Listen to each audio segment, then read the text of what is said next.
নমস্কার, দেখছেন এবিপি আনন্দ, আপনাদের সঙ্গে আমি পাপিয়া। শুরু করছি সরগরম প্লাস। পাপিয়ার সঙ্গে আমি দেবস্মিতা। মিশন রেডি, যে কোনো মুহূর্তের জন্য আমরা তৈরি।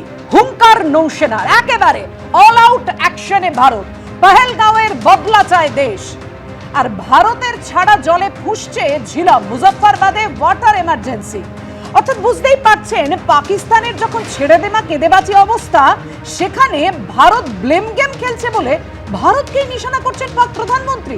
দুঃখ প্রকাশ দূরের কথা, উল্টে অসভ্য আচরণ, একেবারে নির্লজ্জ কুৎসিত অঙ্গভঙ্গি পাক সেনাকর্তার। সেটা কোথায় না, লন্ডনে দাঁড়িয়ে, পাক হাই কমিশনে দাঁড়িয়ে পাক সেনাকর্তা কুৎসিত অঙ্গভঙ্গি করছেন। অন্যদিকে অ্যাকশনে ভারত, ধুলিস্বাদ 5 জঙ্গির বাড়ি। প্রধানমন্ত্রীর হুঙ্কারের পরে জঙ্গিদের খোঁজে তল্লাশি। কুলগামে গ্রেপ্তার ইতিমধ্যেই 2 জন। লস্কর, জৈশ, হিজবুলের 14 জন জঙ্গির তালিকা প্রকাশ করেছে জম্মু কাশ্মীর পুলিশ। আর এরই পাশাপাশি অন্য আরো একটি খবর, যে চাকরিহারা অশিক্ষক কর্মীদের ভাতার ঘোষণা করেছেন মুখ্যমন্ত্রী মমতা বন্দ্যোপাধ্যায়। এই নিয়ে আমরা সরগরম প্লাসে আলোচনা শুরু করব। আমাদের সঙ্গে অতিথিরা রয়েছেন। তবে শুরুতেই যে প্রতিবেদন আপনাদের সামনে রাখবো, পেহেলগাঁওয়ে বেছে বেছে হিন্দু খুনের পর 4 দিন পার, দেশ চাইছে প্রত্যাঘাত। এর মধ্যেই দক্ষিণ কাশ্মীরের পুলওয়ামা, কুলগাম ও সোপিয়ানে বিস্ফোরণে আরো 3 লস্কর জঙ্গির বাড়ি উড়ে গেল। দেখুন।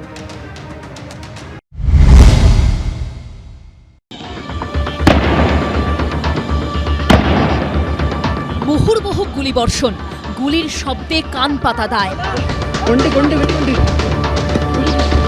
প্রাণ বাঁচাতে আকুল আর্তনাদ।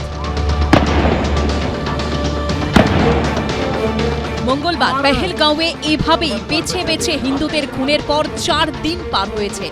তবে এখনো ধরা পড়েনি একজনও জঙ্গি। আর এর মধ্যেই সামনে এসেছে সেনার মহড়ার এই ছবি।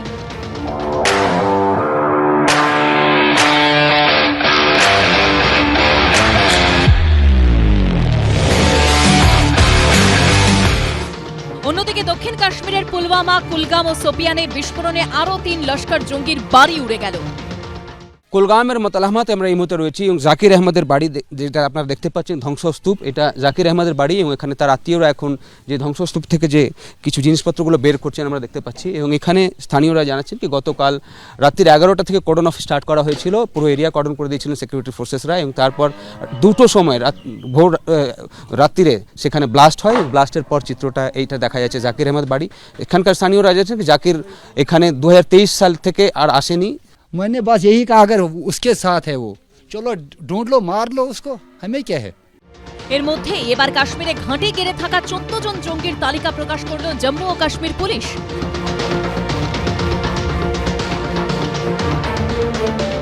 পেহেলগাঁওয়ে হিন্দু পর্যটকদের নৃশংসভাবে খুনের এই ঘটনার বিশ্বজুড়ে নিন্দার মধ্যেই এদিন লন্ডনে পাক হাইকমিশনের সামনে জাতীয় পতাকা হাতে বিক্ষোভ দেখান প্রবাসী ভারতীয়রা।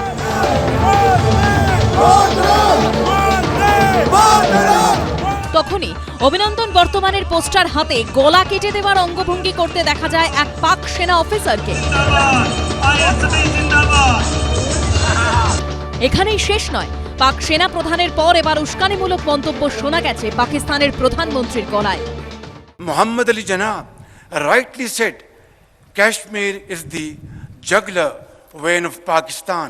যেভাবে নির্মম হত্যাকাণ্ড হয়েছে, এই নির্মম হত্যাকাণ্ডে যাদের যাদের গাফিলতি আছে, সরকার সমস্ত কিছু তদন্তের আওতায় আনবে। আর যারা করেছে, আমি আপনাদের মাধ্যমে বাংলার মানুষকে, দেশের মানুষকে আশ্বস্ত করছি, কাউকে ছাড়া হবে না। যা করার তাদেরকে খুঁজে বের করতে, পাতাল থেকেও যদি খুঁজে বের করতে হয়, আমরা ব্যবস্থা করব। যুদ্ধবিরতি লঙ্ঘন করে পাকিস্তানের বারবার গোলাবর্ষণের মধ্যেই উৎকণ্ঠা বাড়ছে পাক রেঞ্জার্সের হাতে আটক বিএসএফ জওয়ান পুনম কুমার সাউয়ের পরিচন্দের। তাকে ফিরিয়ে আনতে এবার বিএসএফ এর ডিজির সঙ্গে কথা বললেন শ্রীরামপুরের সাংসদ কল্যাণ বন্দ্যোপাধ্যায়। কতদিন মধ্যে ছাড়া পাবে কি পাবে না আমি কিছু বলিনি। এদিনই চোখের জলে শেষ বিদায় জানানো হলো জঙ্গিদের গুলিতে নিহত ঝন্টু আলী শেখকে। वो छोड़ा नहीं जाएगा, बदला जरूर मिलेगा। বিজেন্দ্র সিংহ রিপোর্ট, এবিপি আনন্দ। আর এর মধ্যে উধমপুরে এক সেনাকে আমরা হারিয়েছি, আরেকজন সেনা তিনি পাকিস্তানের হাতে রয়েছে। অবশ্যই তার মুক্তির আশায় আমরা যে কতক্ষণের মধ্যে তিনি এদেশে ফিরবেন, মাটিতে ফিরবেন। আমি কর্নেল পৃথ্বীরঞ্জন দাস আপনার কাছে আসতে চাইব। দেখুন, যেভাবে অল আউট অ্যাকশনে ভারত, জঙ্গি জাকির আহমেদের বাবা যখন বাড়ি গুঁড়িয়ে দেওয়া হয় বলছেন ওকে খুঁজে বের করে মেরে দিক না, আমার কি এসে যাবে। আমার মনে হয় জাকির আহমেদ জঙ্গিদের সঙ্গেই আছে। অর্থাৎ এই যে অ্যাকশনটা ভারত নিচ্ছে, তার মানে একেবারে গোড়া থেকে কেটে দাও, স্থানীয় যে আশ্রয়, স্থানীয় যে ঘাঁটি, সেগুলো ভেঙে দাও। সেইভাবেই কি প্রত্যাঘাতের পথে হাঁটছে ভারত? ভারতকে এখন একটা এক্সট্রিম ডিসাইসিভ স্টেপ নিতে হবে, কেন সমস্ত আন্তর্জাতিক পরিস্থিতি ভারতের অনুকূলে। আজকেও শ্রীলঙ্কার অনুরাগ দেশনায়ক ঘোষণা করেছে আমরা ভারতের সাথে আছি। উনি মাওবাদী পার্টির সদস্য হিসাবে শ্রীলঙ্কার প্রাইম মিনিস্টার হয়েছে। হুরিয়তের চিফ মীর ওয়াজেদ ওমর ফারুক এই ব্যাপার তীব্র নিন্দা করেছে।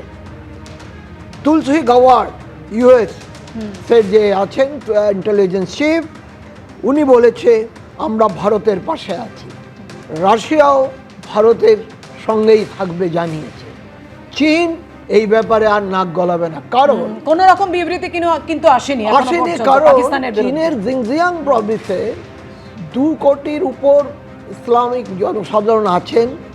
তারা কিভাবে ওখানে মিলিটেন্সি চালিয়েছে সেটা চীন টের পেয়েছে, এবং ইস্ট তুর্কিস্তান মুসলিম লিবারেশন আর্মি সেখানে অ্যাক্টিভ হয়েছে। তাতে চীন এমন রেস্ট্রিকশন ইম্পোজ করেছে এদের উপর যে ওরা ওদের মুসলমানদের যে বিভিন্ন নাম থাকে সেই নাম রাখতে পারবে না, পোশাক পরতে পারবে না। আর 5টা ক্যাম্প করেছে, যেখানে 5 লক্ষ করে এক একটা ক্যাম্পে থাকে। সেই ক্যাম্পে ডিরেডিকালাইজেশন চলছে। তো এখন আমি একটা জিনিস কোট করছি, 1993 সালে সিআইএর অ্যাসেসমেন্ট, যেটা এখন পেপারে বেরিয়েছে, ডিক্লাসিফাইড হয়েছে, যে ভারতের সামরিক শক্তি যদি পাকিস্তানের সাথে প্রথাগত যুদ্ধে কনভেনশনাল ওয়ারে যায়, ওদের কোমর ভেঙে দিতে পারবে, কিন্তু পাকিস্তানকে শেষ করতে পারবে না। আজকে যেটা দরকার, পাকিস্তানকে যত শিগগিরই আমাদের সামরিক শক্তি দিয়ে সম্পূর্ণ ওদের সামরিক শক্তিটাকে বিনষ্ট করে পাকিস্তানের গণতন্ত্র প্রতিষ্ঠা করা। কারণ পাকিস্তানে গণতন্ত্র নাই, ওখানে আইএসআই আর মিলিটারি রাজত্ব চলছে। এই জিনিস আমাদের ভারতকে বন্ধ করতে হবে, এবং ভারত আমার বিশ্বাস ঠিক সময়ে ঠিকভাবে ঠিক প্রথায় এই কাজটা কার্যকরী করবে। একদম সেই প্রথাটা কি হতে পারে বলে আপনার মনে? আর সেই সঙ্গে এটাও জানিয়ে দিই যে দেখুন, এই গুলির লড়াইয়ে কিন্তু নেপালের এক নাগরিককেও আমরা হারিয়েছি। বলুন, ভারতকে এগোতে হতে পারে এই মুহূর্তে? সেই মুহূর্তে প্রথম হচ্ছে, যদি প্রথাগত যুদ্ধে আমাদের এগোতে হয়, আমাদের একটু ওয়েট করতে হবে। তার আগে আমাদের যে ন্যাশনাল কম্প্রিহেন্সিভ পাওয়ার, যেটা আমাদের জাতীয় সামগ্রিক শক্তি, কূটনৈতিক, অর্থনৈতিক, রাজনৈতিক, এইগুলিকে আমাদের কনসলিডেট করতে হবে। প্রথম আঘাত করেছে কূটনৈতিক আঘাত, যে আমরা ইন্দাস রিভার চুক্তিটা বানচাল করে দিই, 65 বছর ধরে যে চুক্তি, এবং এর আগে ভারতের সাথে দুটো যুদ্ধ হয়েছে। এইদিকে গুলি চলেছে, কিন্তু জল আমাদের চুক্তি অনুযায়ী দিয়েছি। এই জল বন্ধ হলে ওরা কোথায় যাবে ওরা নিজেরা জানে না। আজকে আমাদের হাতে চাবি রয়েছে, পছন্দ মতো যেমন তো আমরা ওখানে বন্যা করিয়ে দিতে পারি, আবার খরাও এনে দিতে পারি। সেটা শুরু বন্যার পরিস্থিতি আমরা দেখেছি, পাকিস্তান সেই সামলাতে হিমশিম খাচ্ছে। আর আমার যেটা ব্যক্তিগত মনে হয়, ভারতের এখন দাবি করা উচিত, যেই 26 জন সহনাগরিককে, নিরপরাধ নাগরিককে আমরা হারিয়েছি, তাদের জন্য কম্পেনসেশন ডিমান্ড করা, হেভি অ্যামাউন্ট, এবং ওদের যারা লিডার ওখানে বসে আছে, সাইফুল্লাহ যে লস্করের ডেপুটি চিফ, হাফিজ সাইদ, তাদের হ্যান্ডওভার করা উচিত। তার জন্য দরকার হলে লিমিটেড মিলিটারি অপারেশন করে কিছুটা রিয়েল স্টেট দখল করে এটাকে বড় ধরা উচিত, যাতে আলোচনার টেবিলে আমরা ওইটাকে লেভারেজ করে, আমরা ওইটাকে দিয়ে আমরা ওদের সাথে আলোচনায় বসতে পারি। আগে ওদের ছাড়ো, এদের কম্পেনসেট করো, তারপরে আলোচনায় বসো। একেবারেই মানে যে একদম যে ছবি আমরা রেখেছিলাম যে একদম গোড়াতেই যে শেষ করে দেওয়ার বিষয়, যেভাবে পাঁচজন জঙ্গির একেবারে যে বাড়ি সেটা একেবারে বিস্ফোরণে উড়িয়ে দেওয়া হলো। আমরা আগে দেখেছি যে আদিল আর আসিফ একদম সেই হামলার ঘটনার পর যারা জড়িত যেটা মনে করা হয়েছিল তাদের বাড়িও গুড়িয়ে দেওয়া হচ্ছে, অর্থাৎ গত দুদিনে 5 জঙ্গির বাড়ি একদম বিস্ফোরণে উড়িয়ে দেওয়া হলো। প্রথমে প্রতিবেদন রাখবো, তারপর আরো আলোচনায় আসছি। দেখুন, পেহেলগাঁওয়ে জঙ্গি হামলার পর প্রধানমন্ত্রীর কড়া বার্তার পরই শুরু হয়েছে অ্যাকশন। বিস্ফোরণে ধূলিসাৎ হচ্ছে একের পর এক জৈশ জঙ্গির বাড়ি। মঙ্গলবার দুপুরে পেহেলগাঁওয়ে নিরীহ নিরস্ত্র পর্যটকদের উপর হামলা চালায় জঙ্গিরা। হামলাকারীরা কেউ ধরা না পড়লেও গত 48 ঘন্টায় ভেঙে গুঁড়িয়ে গেছে 5 জন সন্দেহভাজন জঙ্গির বাড়ি। কুলগামে লস্কর জঙ্গি জাকির আহমেদ গনাইয়ের বাড়ি বিস্ফোরণে ধ্বংসস্তূপে পরিণত হয়েছে। সূত্রের খবর, জাকির 2023 সাল থেকে জঙ্গি কার্যকলাপে যুক্ত। বাইসারানে হামলার পর 22 তারিখ রাতেই জাকিরের 2 ভাইকে গ্রেপ্তার করে পুলিশ। কুলগামের মতলাহমাতে আমরা এই মুহূর্তে রয়েছি এবং জাকির আহমেদের বাড়ি যেটা আপনারা দেখতে পাচ্ছেন ধ্বংসস্তূপ, এটা জাকির আহমেদের বাড়ি এবং এখানে তার আত্মীয়রা এখন যে ধ্বংসস্তূপ থেকে যে কিছু জিনিসপত্রগুলো বের করছেন আমরা দেখতে পাচ্ছি। এবং এখানে স্থানীয়রা জানাচ্ছেন কি গতকাল রাত্রির 11টা থেকে কর্ডন অফ স্টার্ট করা হয়েছিল, পুরো এরিয়া কর্ডন করে দিয়েছিলেন সিকিউরিটি ফোর্সেসরা এবং তারপর 2টো সময় ভোর রাত্রিরে সেখানে ব্লাস্ট হয়। 2023 27 सितंबर वो घर से निकला काम के लिए। वो सुबह काम से निकला तो वो शाम तक वो आया नहीं है। फिर हमको पुलिस के पास गया थाने पर, वो तो मिसिंग रिपोर्ट हमने वहाँ डाला। वो फौज कहता है वो मिलिटेंट है, मगर वो फौज कहता है, हमें क्या पता, हम देखा नहीं है। मैंने बस यही कहा अगर उसके साथ है वो मिलिटेंट के साथ है, चलो ढूंढ लो, मार लो उसको, हमें क्या है। পুলওয়ামার মুরানে লস্করি তৈবার আরেক জঙ্গি এহসান উল হক শেখের বাড়িও বিস্ফোরণে ভেঙে পড়েছে। দুমড়ে মুচড়ে গেছে টিনের চাউনি, একটা জানলার কাচও আস্ত নেই, চারদিকে শুধু ভাঙা ইটের টুকরো। এই পদক্ষেপ নেওয়ার পরে একটা মেসেজ দেওয়া হচ্ছে যারা জঙ্গি যাদের জঙ্গি সিম্পাথাইজার্স কি ইন্ডিয়ান আর্মি আর সেন্ট্রাল গভর্নমেন্ট আর ওদের ছাড়বে না, and there will be no let up against them. সোপিয়ানের চটিপোড়ায় Laskar জঙ্গি শাহিদ আহমেদের বাড়িও বিস্ফোরণে উড়ে গেছে। এর মধ্যেই প্রকাশ্যে এসেছে বন্দুক হাতে লস্কর জঙ্গি শাহিদ আহমেদের ছবি। এর আগে বিস্ফোরণে ধূলিসাৎ হয়েছে পেহেলগাঁও হামলার মাস্টারমাইন্ড আদিল গুরির বিজবেহেরার বাড়ি। আরেক লস্কর জঙ্গি আসিফ আহমেদ শেখের বাড়িও বিস্ফোরণে ধূলিসাৎ হয়েছে। আমাদের সিকিউরিটি ফোর্সেসের রিঅ্যাকশনটা আরেকটু বেশি শক্তিশালী হয়ে গেছে, আগে এরকম ছিল না। যেখানে ফায়ার ফাইট হতো টেররিস্টে আমরা মারতাম আর তারপরে ওই কাজটা ওইখানে শেষ হয়ে যেত। এখন আমরা টেররিস্টদের কাছে কি অ্যাসেটস আছে, বাড়ি আছে আর কি আছে, ওটা আমরা খুঁজে বার করছি আর ওটাকে আমরা নষ্ট করছি, ধ্বংস করছি। পেহেলগাঁওয়ে জঙ্গি হামলার পর গোটা কাশ্মীর জুড়েই চলছে তল্লাশি অভিযান। নিরাপত্তার স্বার্থে চন্দনবাড়ি, আরু, বেতাব ভ্যালি, বাইসারান ভ্যালিতে পর্যটকদের যাওয়া নিষেধ, ট্রেকিংও বন্ধ রাখার নির্দেশ দেওয়া হয়েছে। অন্যদিকে পাকিস্তান আকাশ সীমা বন্ধ করায় অ্যাডভাইজারি জারি করেছে ডিজিসিএ। বিজেন্দ্র সিংহর রিপোর্ট, এবিপি আনন্দ। আমি এখান থেকে একেবারে রাজাগোপাল বাবুর কাছে যাব। রাজাগোপাল বাবু, একদম যে কথাটা আমরা বলছিলাম যে দুদিনে 5 জঙ্গির বাড়ি একদম ধুলোয় মিশিয়ে দেওয়া হলো যেখানে বিস্ফোরণে, সেখানে কোথাও গিয়ে যে লোকাল সাপোর্ট সেটাকে একেবারে গোড়ায় নিঃশেষ করে দেওয়া। একদিকে এটা রয়েছে, আমরা দেখতে পাচ্ছি সামরিক শক্তি প্রদর্শন করে চলেছে ভারত, একদম মিশন রেডি হ্যাশট্যাগ দিয়ে নৌসেনার তরফে পোস্টও করা হয়েছে। আর এরই পাশাপাশি কূটনৈতিকভাবে যে চাপটা দেওয়া, সেখানে ভিসা বাতিল থেকে শুরু করে একদম সিন্ধু জলচুক্তি আর এবার ঝিলমের জল, একেবারে নতুন কৌশল যাতে পাকিস্তান একেবারে সব দিক থেকে ভেঙে যায়। হ্যাঁ দেখুন, এই যে বাড়ি ভাঙা হচ্ছে, এই বাড়িগুলোতে কেউ থাকে বলে মনে হয় না, এটা সিম্বলিক। যে প্রধানমন্ত্রী জানিয়ে দিয়েছিলেন যে আতঙ্কবাদীদের একবারে মাটির সঙ্গে মিশিয়ে দেওয়া হবে, তাদের স্বপ্ন, তাদের সব কিছু। সুতরাং এই তাদের যে বাড়িগুলো যেখানে হয়তো কেউ থাকে না, তবুও ভেঙে দেওয়া হয়েছে, গুঁড়িয়ে দেওয়া হয়েছে এবং আরও খবর আসলে আরও কিছু করবে। এটা সিম্বলিক। আমরা শুরু করেছি, আমরা আতঙ্কবাদকে মাটির সঙ্গে মিশিয়ে দেবো, এটাই হচ্ছে প্রধানমন্ত্রীর বক্তব্য। দেখুন, অন্য যে সমস্ত কূটনৈতিক অ্যাকশানগুলো নেওয়া হয়েছে এগুলো অতীতেও ঘটেছে। একমাত্র যেটা হচ্ছে যে ইন্ডাস ওয়াটার ট্রিটি আগে ঘটেনি। আগে আমরা বলেছিলাম ইন্ডাস ওয়াটার ট্রিটি 60 সালে আপনারা বলেছেন ঘটেছে, হ্যাঁ, ওয়ার্ল্ড ব্যাংকের মধ্যস্থতায়, কিন্তু আমরা চুক্তিটাকে ভাঙতে পারিনি। কেন? যে ইন্ডাসে যে জলটা পাকিস্তানে যায় 80% চুক্তি অনুযায়ী দেবার কথা, আমাদের ধরে রাখার ক্ষমতা ছিল না। আমরা 90% দিয়ে দিতাম, বুঝেছেন, কিছু করার ছিল না। কিন্তু এখন যখন আমরা চুক্তি ভাঙছি, দেখুন আমাদের একটা চুক্তি অনুযায়ী যে এই এখন আর কোনো যে রিভার কমিশনার ওদের আছে আমাদের আছে, তাদের আর কোনো দায়িত্ব থাকছে না। এই সুযোগে আমরা তো দেখুন, আমরা কোনোদিনই ইন্দাস ভ্যালি ইন্দাস নদী জল আটকাবো না, কেন পাকিস্তানের সাধারণ মানুষের কষ্ট হবে, জল খেতে পাবে না, চাষবাস বন্ধ হবে। আমরা ভারত সরকার বা ভারতের মানুষ পাকিস্তানের সাধারণ মানুষের কোনো ক্ষতি চায় না, কিন্তু যে অন্যায় পাকিস্তানের সরকার করছে একটা ওদেরকে শিখতে হবে।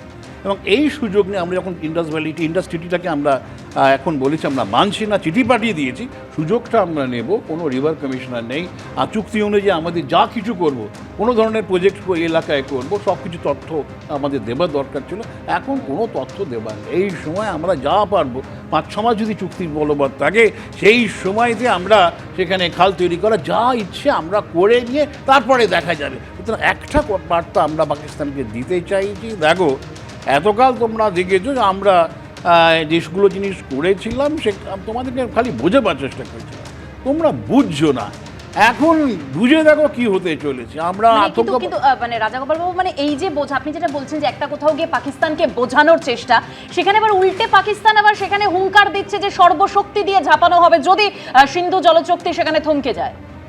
দেখুন, মানে ওরা তো হুমকি দিতেই হবে।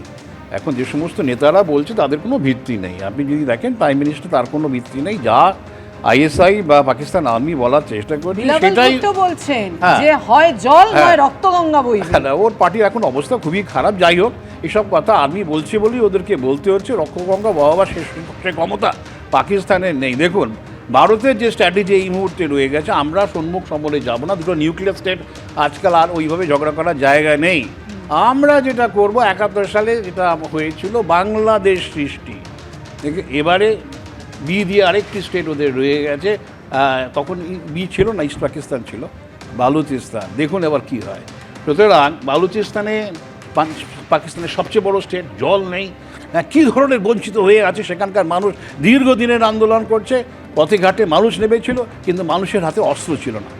এবারে হলো কি, আমেরিকার ফেলে রাখা অস্ত্র তালিবানদের মাধ্যম দিয়ে সেগুলো ব্যাপকভাবে ঢুকে পড়েছে। ওরা ভারতের সাহায্য চাইছে, আমাদের সঙ্গে কোনো বর্ডার নেই যে আমরা দিতে পারবো, কিন্তু আমাদের সঙ্গে এখন তালিবানদের সম্পর্ক আফগানিস্তানে তৈরি হচ্ছে, আমাদের সঙ্গে ইরানের সম্পর্ক। রাজাগোপাল বাবু, বালুচিস্তান ও পাকিস্তানকে নাস্তানাবুদ করছে, মানে গতকাল একেবারে বালুচ লিবারেশন আর্মির সেই পদক্ষেপ, যেখানে বেশ কয়েকজন পাক সেনার মৃত্যু হয়েছে।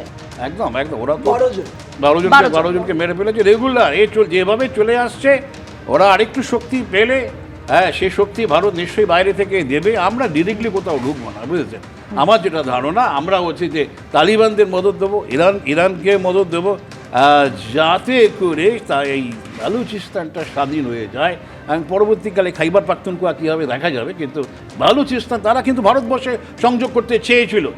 আমরা বুঝেছেন, আমাদের তখনকার যারা আমাদের নেতৃত্ব ছিল, আমরা দিইনি। মোহাম্মদ আলী জিন্না পড়ে পড়ে তারা কিন্তু পাকিস্তানে চলে যায়, ইতিহাস সবাই জানে, নতুন করে তুলতে চাইছি না। তবে যেটা কি, যে পাকিস্তানকে শেখাতে গেলে এই বালুচিস্তান, যেখানে মিনারেলস ভর্তি, রেয়ার আর্থ মিনারেলস প্রচুর রয়ে গেছে, যেটা আজকাল ডিজিটাল টেকনোলজিতে কাজে লাগে। সুতরাং বালুচিস্তান যদি স্বাধীন হয়ে যায়, তখন কিন্তু পাকিস্তান বুঝবে কার সঙ্গে তোমরা লেগেছো। তাহলে ভারত কি এবার পাকিস্তানকে সবক শেখানোর পথে? এবার কি পাকিস্তান শিক্ষা নেবে? আমি এখানেই তরুণজ্যোতির কাছে আসবো। তরুণজ্যোতি, 25 জন হিন্দু একেবারে বেছে বেছে যেভাবে খুন করেছে জঙ্গিরা, হত্যা করেছে, নাম জেনে জেনে, মোদিকে বলো, এমনও হুঁশিয়ারি দিয়েছে, সরাসরি প্রধানমন্ত্রীকে হুঁশিয়ারি দিচ্ছে জঙ্গিরা। এর জবাব তো ভারতকে দিতেই হবে। দেখো, প্রথমেই বলি, আগামীকাল মানে 27 তারিখ, আপনি সবাইকে অনুরোধ করছি, যারা মৃত মানে আমাদের সহনাগরিক যারা মারা গেলেন ইসলামিক টেরর অ্যাটাকে, তাদের উদ্দেশ্যে আপনার পাড়ায় পাড়ায় 26টা প্রদীপ জ্বালান, অনুরোধ সবাইকে। সেকেন্ড আসি তোমার আসপেক্টে, দেখো প্রত্যেকটা দেশের একটা সেনাবাহিনী থাকে নর্মাল। ওয়ার্ল্ডে পাকিস্তান আর্মি এমন একটা সেনাবাহিনী যাদের একটা দেশ আছে। বিভিন্ন জায়গায় জঙ্গি থাকে, জঙ্গিদের একটা দেশ আছে, তার নাম হচ্ছে পাকিস্তান। এটা আজ থেকে নয়, বারবার দেখা যাচ্ছে এরা একই জিনিস করছে, কারণ এরা নারিশ করে চলেছে টেররিজমটাকে, কারণ they don't have anything else except this particular terrorism. Sir এক্ষুনি বলছেন কথা যে কম্পেনসেশন 26 জনের, আমার মনে হয় না 26 জনের মধ্যে কেউ কম্পেনসেশন। স্কাই নিউজকে দেওয়া সাক্ষাৎকারে পাকিস্তানের প্রতিরক্ষা মন্ত্রী নিজে স্বীকার করে নিয়েছেন যে 3 দশক ধরে তারা দুটো পয়েন্ট আছে। আজকে ইগনোর করলে তো হবে না। ইউএস থেকে সাহায্যের কথা বলছে, ইউএস বলছে পাশে আছি। ওনার বক্তব্যটা কিন্তু খুব পরিষ্কার ছিল যে আমরা এটা +30 ইয়ার্স থেকে আমরা করছি, ইউএস অ্যান্ড ইউকে ডাইরেক্ট কথা মতো। মানেটা কি? আজকে ইউএস এবং ইউকেকে উত্তর দিতে হবে, আর দে প্রমোটিং টেররিজম? যদি করে তাহলে ওই নাটকের কথাগুলো তারা বন্ধ করুক। স্যার এখনই কম্পেনসেশনের কথা বলছিল, আমার মনে হয় না Bharat, I may sound harsh, I may sound bad, কোনো ভারতবাসী আজকের দিনে দাঁড়িয়ে অসীম মুনিরের মাথার থেকে কম কিছু চাইছে কম্পেনসেশন হিসাবে, আমার তো মনে হয় না। কারণ যে অবস্থা হয়ে দাঁড়িয়েছে, দেখো আজকে অনেক কথা হবে, এক্ষুনি কথা হতে পারে, কিছু লোক লাফাবে, দেখবে হিউম্যান রাইটস বলে। তাদেরকে বলবো, যারা হিউম্যান রাইটস নিয়ে লাফাবে না এরপর থেকে, তাদের কানের কাছে গিয়ে কানের গোড়ায় আস্তে করে বলবেন চুপচাপ থাকো। হিউম্যান রাইটস দেখানোর সময় না। আমাদের ভাইদের যখন মারা হয়েছিল, হিউম্যান রাইটস দেখে মারা হয়নি, মারা হয়েছিল ধর্ম দেখে। ইসলামিক টেরর অ্যাটাক ওয়ার্ল্ডের আজকে বাস্তব সত্য একটা। ইসলামিক টেররিজম ওয়ার্ল্ডের একটা বাস্তব সত্য, এটাকে মানতে শেখো।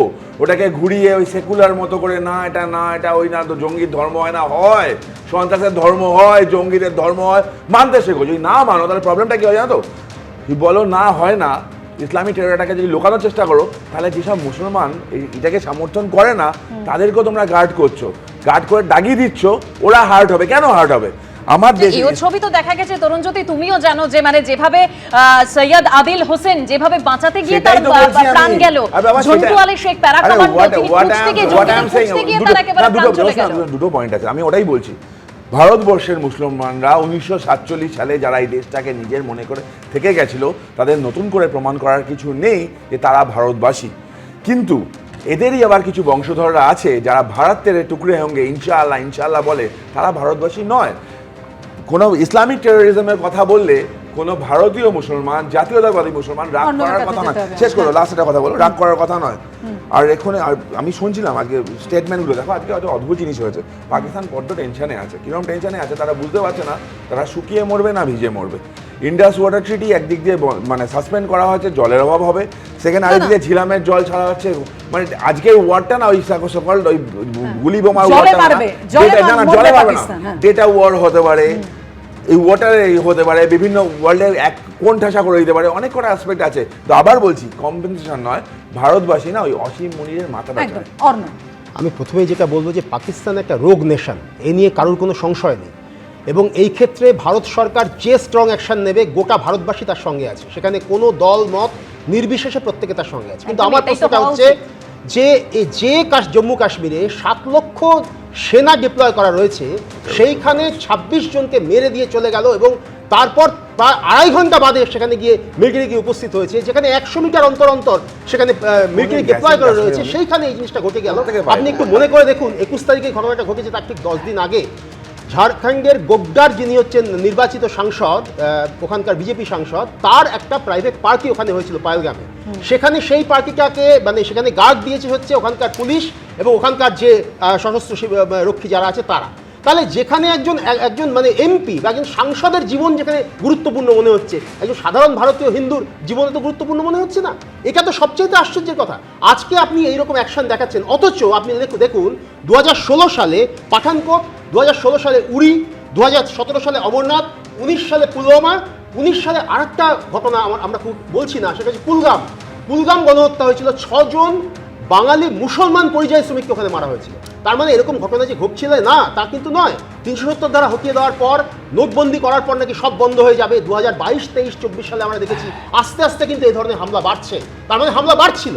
সুতরাং কোথাও একটা এই যে সিকিউরিটি ল্যাপস হয়েছে, সেই সিকিউরিটি ল্যাপসটা স্বরাষ্ট্রমন্ত্রক স্বীকারও করে দিয়েছেন, সর্বদলীয় মিটিংয়ে তারা বলেছেন কোথাও একটা সিকিউরিটি ল্যাপস অবশ্যই হয়েছে, সেটা অবশ্যই সেখানে দেখা উচিত।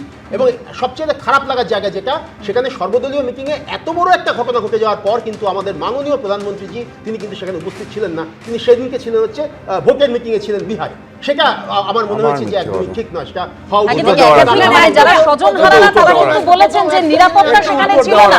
আমি অবশ্যই তরুণজ্যোতি,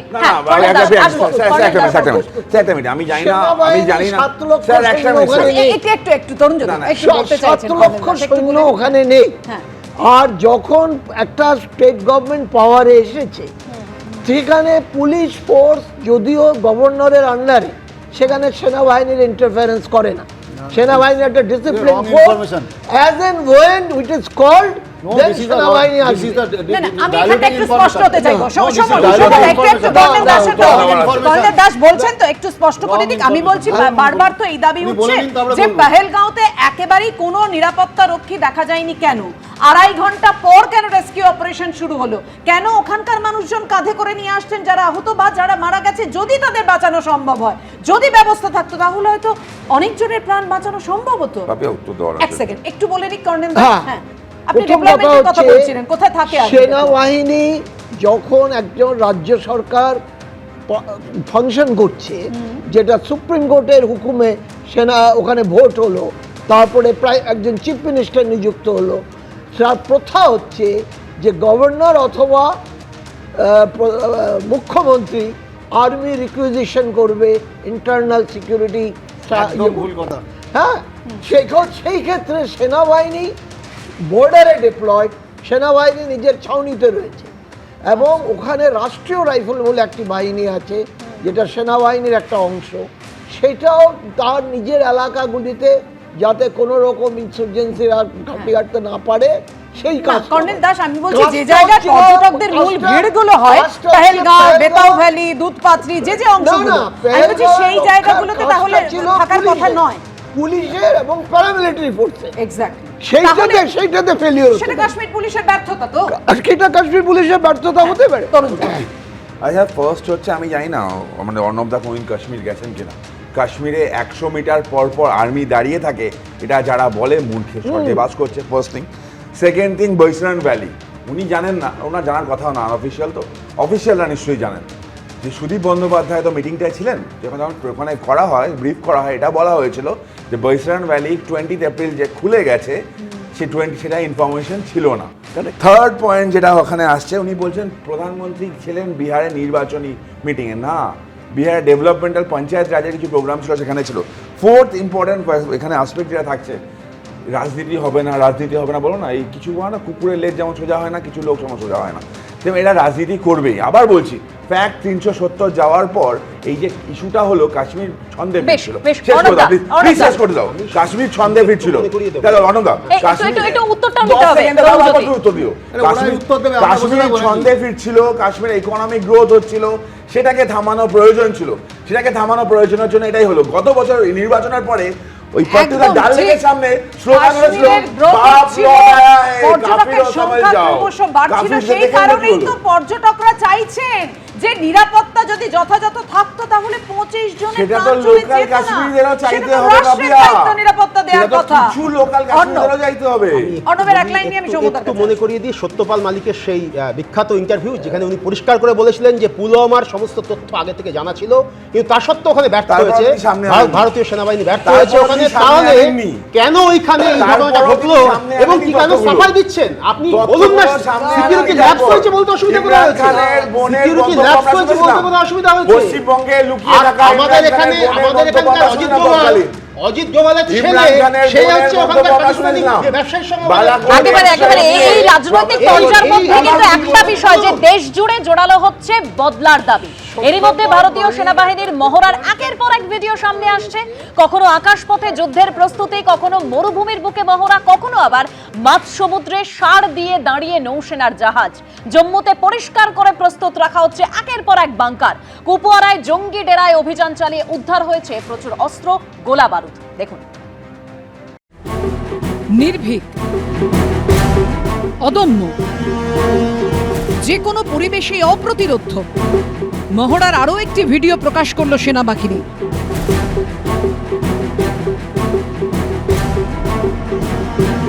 পর্যটকদের রক্তে লাল হয়েছে পেহেলগাঁওয়ের সবুজ বাগিচা, বেছে বেছে খুন করা হয়েছে 25 জন নিরীহ পর্যটককে।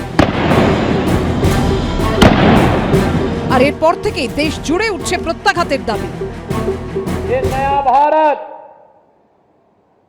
ये नया भारत किसी को छेड़ता नहीं, लेकिन अगर किसी ने छेड़ा है तब उसको छोड़ेगा भी नहीं। এই আবহেই মহড়ার আরো একটি ভিডিও প্রকাশ করলো সেনাবাহিনী। যুদ্ধ বিমান থেকে ঝাঁপ, আকাশ থেকে নেমে আসছে একের পর এক প্যারাশুট। আকাশ হোক বা স্থল কিংবা জল, যে কোনো প্রান্তরেই তারা সাবলীল, যে কোনো মুহূর্তে অপারেশনের জন্য প্রস্তুত। এর আগে সামনে এসেছিল সপ্তশক্তি মহড়ার এই ভিডিও।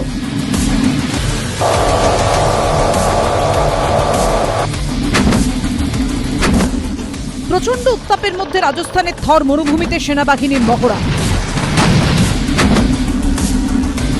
মরুভূমির বুক চিড়ে এগিয়ে চলেছে একের পর এক ট্যাঙ্ক।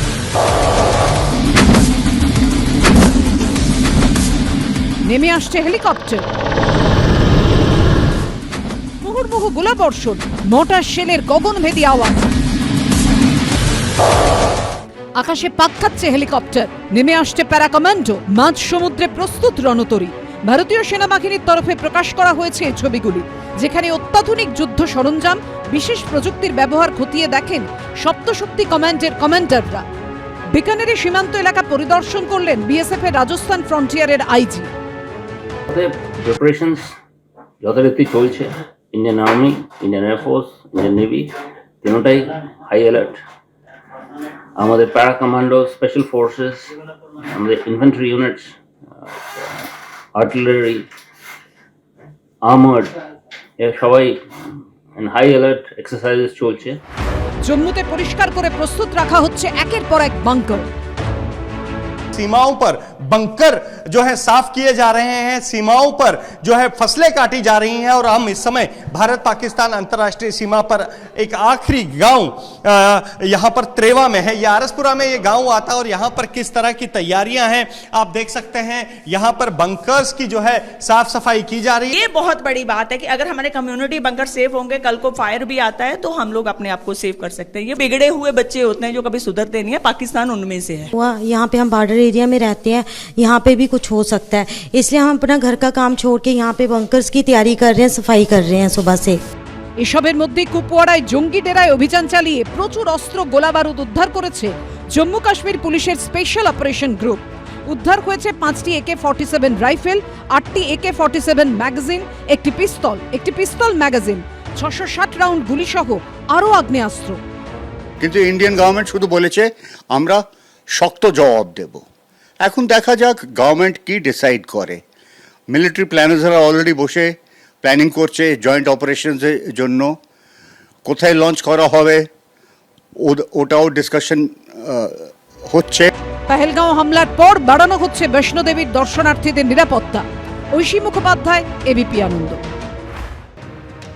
অর্থাৎ বুঝতেই পারছেন, ভারত সব দিক দিয়ে প্রস্তুত, মিশন রেডি।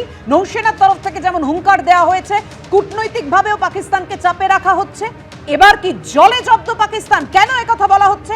কারণ পহেলগাঁওয়ে রক্তগঙ্গা যেভাবে পাক জঙ্গিরা বইয়ে দিয়েছে, পাল্টা ঝিলমের জলে কেমন পাকিস্তান জব্দ হয়েছে সেই ছবি আপনাদের সামনে রাখবো। পাকিস্তানের মুজফফরবাদে ভারতের ছাড়া জলে ফুঁসছে ঝিলম।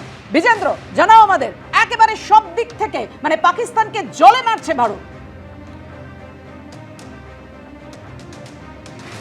দেখো, তার কারণ হলো কি এই নদীগুলো ভারত হয়ে পাকিস্তানে ঢোকে, এবং সেটার জন্যে যেদিন ক্যাবিনেট কমিটি অন সিকিউরিটি বসেছিল সেদিনই তারা জানিয়ে দিয়েছিলেন কি সিন্ধু চুক্তি, যেটা 1960 সালে হয়েছিল ভারত এবং পাকিস্তানের মধ্যে, সেটাকে আর ভারত মান্যতা দিচ্ছে না, সেটাকে তারা বাতিল করছে, ভারত ঘোষণা করে দিয়েছিল। এরপর আমরা দেখছি পাকিস্তান থেকে বিভিন্ন ধরনের বক্তব্য আসছে যে যদি ভারত সিন্ধুর জল আটকে দেয় সেক্ষেত্রে সেখানে একটা তারা অ্যাক্ট অফ ওয়ার হিসেবে তারা এটাকে দেখবেন। কিন্তু আমরা জানি যেভাবে প্রক্সি ওয়ার পাকিস্তান ইন্ডিয়ার ওপর করছে, টেরোরিজমকে একটা টুল হিসাবে ব্যবহার করছে ডিপ্লোমেসির, সেটার কিন্তু জবাবে হিসাবেই এটা পদক্ষেপ নেওয়া হয়ে গেছে। অন্যদিকে ঝেলেমের যে জল আজকে ছেড়ে দিয়েছে এক্সট্রা পাকিস্তানের দিকে, যখন ঝেলেম যাচ্ছে সেখানে আমরা দেখেছি মুজাফরাবাদে বন্যার মতন পরিস্থিতি হয়ে গেছে। এবং সিন্ধু নদীর যদি জল আস্তে আস্তে করে যদি কমানো যায় পাকিস্তানের দিকে, কেন কি ভারত সরকারের তরফ থেকে বলা হয়েছে কি এই জল ভারতে প্রয়োজন রয়েছে, বিদ্যুৎ বানানোর জন্য তারা চেষ্টা করবেন, এখানে তাদের প্রয়োজন বেশি, সেক্ষেত্রে নিজের প্রয়োজন আগে ভারত দেখবে, তারপরে দেখবে সেই জল পাকিস্তানে যাবে কি যাবে না, কতটা যাবে সেটাও ভারত ঠিক করবে। এটা মনে রাখতে হবে পাপিয়া কি 26/11 যখন বম্বে হয়েছিল তখনও কিন্তু এই চুক্তিটাকে বাতিল করেনি। 1960 সাল থেকে এই চুক্তি চলে আসছে, কিন্তু এইবার বাধ্য হয়েছে ভারত এই পদক্ষেপ নিতে। জল যেটা আমরা এটাকে ওয়াটার স্ট্রাইক বলা হচ্ছে, আমরা সার্জিক্যাল স্ট্রাইক দেখেছিলাম এর আগে, এটা ওয়াটার স্ট্রাইক হতে যাচ্ছে পাকিস্তানের ওপর। যে নদীগুলো ভারত হয়ে যায় পাকিস্তানে, সেই সব জলগুলো এখন ভারত নিয়ন্ত্রণ করবে, কখন কতটা জল ছাড়বে কি ছাড়বে না সব ভারতের ওপর থাকবে। এটা নিয়ে একটা কূটনৈতিক স্টেপ ভারত নিয়েছে, তার কারণগুলো তারা জানাচ্ছেন কি দেশের ইন্টারেস্টে সব থেকে সর্বোপরি এখন ভারতের কাছে, তাই এই জলগুলো কখন তারা ছাড়বেন বা ছাড়বেন না সেটা তারা নিজের ইন্টারেস্টগুলো দেখার পরই এই সিদ্ধান্তগুলো নেবেন। ধন্যবাদ তোমাকে বিজেন্দ্র। একেবারে শ্রীনগর থেকে এই মুহূর্তে বিজেন্দ্র আমাদের প্রতিবেদন তুলে ধরলেন এবং প্রতি মুহূর্তের আপডেট, পহেলগাঁও, শ্রীনগর সমস্ত খবর বিজেন্দ্র আমাদেরকে জানাচ্ছে। আমি এখান থেকে সৌমদার কাছে যাব। সৌমদা, মানে এবার একদম যে আমরা বুঝতেই পারছি ভারত প্রস্তুত, শক্তি প্রদর্শন সমস্ত কিছু আমরা দেখছি, আর এবার লড়াইটা একেবারে অন্য, মানে একদম ওয়াটার স্ট্রাইকটাকেই বেছে নিচ্ছে ভারত পাকিস্তানকে জব্দ করবার জন্য। দেখুন, প্রথমেই আগে বলে নিই যে আমাদের প্যানেলে উনি বললেন যে কথাটা, সেটা সম্পূর্ণ মিসলিডিং এবং রং ইনফরমেশন। কারণ স্টেটহুডও হয়নি, আর 370 আর্টিকেল 370 হয়ে যাওয়ার পরে এখন 2029 সাল পর্যন্ত এটা পার্লামেন্টে করাই আছে যে মিলিটারি অপারেশনের মধ্যেই থাকবে। যাই হোক, উনি হয়তো সেটা বলে গেছেন, তা নাহলে কিরণ রিজিজু কখনো অ্যাকসেপ্ট করেন না যেটা সিকিউরিটি ল্যাপসেস। আমি এসব বিতর্কে যাচ্ছি না। 48, 65, 71 যুদ্ধে কনসলিডেশন দেখানো হয়েছিল। There was no political dilution, no political party even dare to say that. আজও ভারতবর্ষে সেই স্থিতি। এই ওয়াটার ট্রিটিটা পুলওয়ামার পরেও চলেছে, কন্টিনিউ করেছে। আমরা সেই বিষয়ে যাচ্ছি না। We are having thousands of reasons to say blame the government. যারা গভর্নমেন্ট আছে তাদেরকে বলতে পারি, কিন্তু প্রশ্নটা আজকে ব্লেমের জায়গায় নয়। আজকে প্রশ্নটা হচ্ছে একটা পাপেট নেশন, যে নেশনটা তার লঞ্চিং প্যাড হিসেবে সবসময় ভারতবর্ষের বিরুদ্ধে এই যে এরা চালু করেছে। আমরা বলছি যে পাকিস্তান অকুপাইড কাশ্মীর, যেটা বালাকোটে সার্জিক্যাল স্ট্রাইক করেছেন 1971 সালে ইন্দিরা গান্ধী, যে সার্জিক্যাল স্ট্রাইক করে পূর্ব পাকিস্তানকে ভাগ করে দিয়েছে, ভেঙে দিয়েছে, পাকিস্তানের কোমর ভেঙেছে। স্যার যেটা বলেছিলেন বালুচিস্তান স্ট্র্যাটেজিক্যালি নিশ্চয়ই করার প্রয়োজন আছে, কিন্তু এখন আমাদের ভারতবর্ষের মানুষ এই টেম্পারামেন্টে আছে। এখানে হিন্দু মুসলমানের গল্প নয়। আমাদের সেনাদের মধ্যে একটা বড় অংশের যারা আজকে শহীদ হচ্ছে, তাদের দিকে তাকিয়ে কমসে কম এমন কথা বলবেন না যাতে পাকিস্তানের যারা উগ্রপন্থী তাদের টিউনের সাথে মেলে, এটা ভারতবর্ষকে দুর্বল করে। আজকে এই দেশে সমস্ত হিন্দু মুসলিম শিখ ইসাই সবাই মিলে দেশটা তৈরি করেছে। এই দেশে এখন চাইছে হচ্ছে যান। প্রধানমন্ত্রীকে আমরা অনুরোধ করব, এবং ভারতবর্ষের এই বীর সেনানীদের প্রতি আমাদের শ্রদ্ধা সম্মান আছে, তাদের হিম্মত আছে, গার্ডস আছে, যান মুজফ্ফরাবাদে গিয়ে ভারতবর্ষের পতাকা গেড়ে আসুন। আমরা আপনাদের পাশে আছি। সর্বস্ব যা করতে চান, সারা এই যে স্ট্র্যাটেজিক্যাল লোকেশানগুলোকে, স্ট্র্যাটেজিক পয়েন্টে সারা বিশ্বের কাছে পাকিস্তানকে আইসোলেশন, একটা ভিক্ষায় পাওয়া দেশ। 17 দিন, স্যার আমার সাথে এগ্রিড হবেন, 17 ডেজ অ্যাট আ স্ট্রেচ যুদ্ধ চালানোর মতো রিসোর্স নেই যে দেশটা।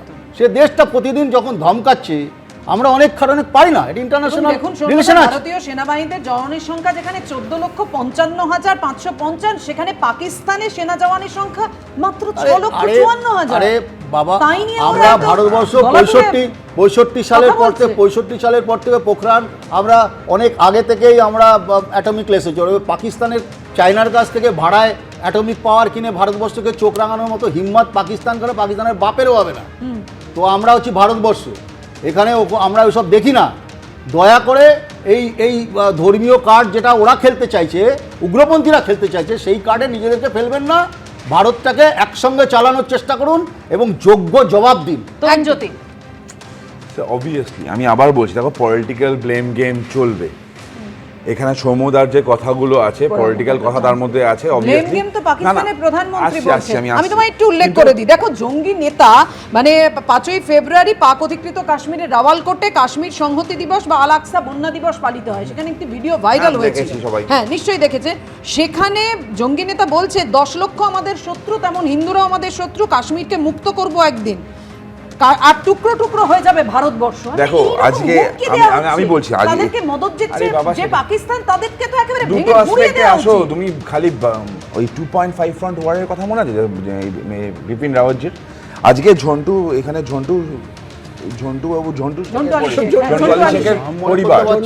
ঝন্টু আলী শেখের পরিবারের কাছে যখন গেছিল, তিনি একটা কথা বলেছেন। ঝন্টু আলী শেখের পরিবার বলেছেন যে পাক জঙ্গিদের মদত করা দালালদেরও শেষ করতে হবে। তোমরা মালা দিয়েছো? দাঁড়াও, একটা মালা দিয়েছো। যেসব ভারতীয়দের মদতে জঙ্গিরা এই হামলা চালিয়েছে, একটা মালা পর্যন্ত রেহাই দেওয়া চলবে না। তোমাদের কথা মানে না, তোমাদের মুখে সব কথাবার্তা। এই যে তোমরা এই একটা শহীদ ভারতবর্ষের বীর সেনানী মনে করে এটা মালা দিতে যাওনি, তোমরা মনে করে শোনো না, একটা মালা দিতে যাওনি। লজ্জা, তোমরা এটাই লজ্জা, তোমরা এটাই বললাম তো একটা মালা দিয়েছো। তোমার জেলা ঝন্টু আলী শেখ তো নালাতে গেছো, নামটা পড়ে আরে একটা মালা পর্যন্ত দিতে যাওনি, নামটা প্রমিনেন্ট হয়ে যাবে। আরটিআই রিপ্লাই শোনো, তোমাদের মালা বলছো তো, একটা মালা শ্রদ্ধা জানাতে যাই তোমাদের নেতারা। আরটিআই রিপ্লাই শোনো, এটা আরটিআই রিপ্লাই। আরে আরটিআই রিপ্লাই পড়ে দরকার আছে কেন পড়ে? কেন পড়ে? কেন গেছিলে? তোমরা গেছিলে? তোমরা শোনো, উত্তর দাও। আজকে শোনো, ভারত মানে এখানে আব্রাহাম মাসি ডিফেন্সকে বেচে দিয়ে দেশকে বেচে দিয়ে বড় ব্রিটিশের সঙ্গে ছিলে। আরে তোমাদের পূর্বপুরুষরা ব্রিটিশের দালাল ছিল, সব করা ছিল। তোমাদের পূর্বপুরুষরা ব্রিটিশের দালাল ছিল। বারডামকে নিয়ে আসলো, তোমাদের পূর্বপুরুষরা ব্রিটিশের হয়ে দালাল করেছে, বড় বড় কথা বলেছে। বারডামকে নেতা করে বড় বড় কথা বলেছে। যখন আমরা সবাই দাঁড়িয়ে জবাব চাইছি তখন সেটা সবাই মিলেই সেই সন্ত্রাসবাদকে দমন করার শপথ নিতেই হবে। আর এরই মধ্যে দেখুন, লন্ডনে পাক হাই কমিশনের সামনে যখন পহেলগাঁও সন্ত্রাসের প্রতিবাদ জানাচ্ছেন প্রবাসী ভারতীয়রা, পাল্টা ভারতীয় বায়ুসেনা অফিসার অভিনন্দন বর্তমানের ছবি দেখিয়ে গোলা কেটে নেওয়ার অঙ্গভঙ্গি করছেন পাক সেনা অফিসার। পহেলগাঁওয়ে একেবারে বেছে বেছে হিন্দু নিধনের পরও কতটা নির্লজ্জ পাকিস্তান। সোশ্যাল মিডিয়ায় ছবি ভাইরাল হতেই নিন্দার ঝড় সর্বত্র।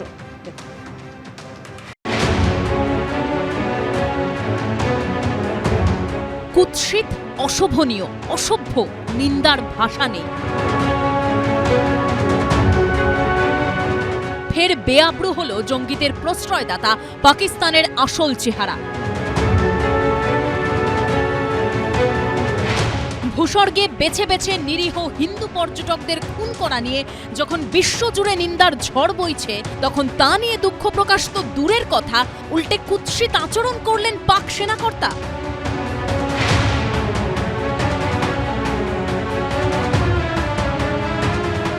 পহেলগাঁও কাণ্ডের প্রতিবাদে শুক্রবার লন্ডনে পাক হাইকমিশনের সামনে প্রতিবাদ বিক্ষোভে সামিল হন 500রও বেশি প্রবাসী ভারতীয়। জাতীয় পতাকা হাতে স্লোগান দেন তাঁরা। ওঠে ভারত মাতা কি জয় এবং বন্দে মাতরম ধ্বনি।